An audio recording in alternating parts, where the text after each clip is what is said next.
शहर के एक कोने में एक पुरानी बेकरी थी। शाम का समय था। दुकान से ताजा केक की खुशबू चारों ओर फैल रही थी। लोग आते जाते, हंसते खिलखिलाते अपने लिए केक और पेस्ट्री खरीद रहे थे। मगर उसी दुकान के बाहर एक छोटा बच्चा चुपचाप बैठा था। उसके कपड़े मैले थे, पैरों में चप्पल भी नहीं थी।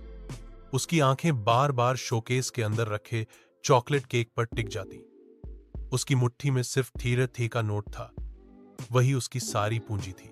बहुत देर सोचने के बाद वह हिम्मत करके दुकान के भीतर गया और धीरे से बोला, भैया, क्या इससे कुछ मिलेगा? दुकानदार ने नोट देखा और मुस्कुराते हुए कहा, बेटा, यहां 10-10 में कुछ नहीं आता।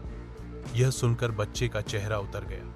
वह बिना कुछ लिए लौटने ही वाला था कि तभी दुकानदार ने ट्रे से एक छोटा सा केक का टुकड़ा उठाकर उसके हाथ में रख दिया। बोला, ले लो बेटा, और याद रखना, मेहनत करने वाला इंसान सब कुछ पा सकता है। बच्चे की आंखें चमक उठी। वह केक को ऐसे पकड़े रहा जैसे कोई खजाना मिला हो।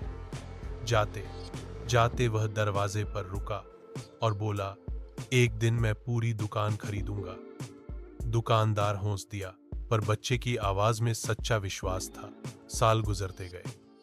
बच्चा बड़ा हुआ, पढ़ाई की, मजदूरी की, असफल हुआ, लेकिन कभी हार नहीं मानी। उसके दिल में वही सपना जिंदा रहा। धीरे धीरे उसने कारोबार खड़ा किया और शहर का बड़ा व्यापारी बन गया। फिर वह दिन आया जब वही पुरानी बेकरी बिकने लगी। लोग खरीदार बने, पर अंत में उसका मालिक वही बच्चा बना, अब सफल युवक। ओपनिंग के दिन दुकान रोशनी और गुब्बारों से सजी थी। बूढ़ा दुकानदार भी आया। युवक ने भावुक होकर कहा, आपकी दया ही मेरी पहली पूंजी थी।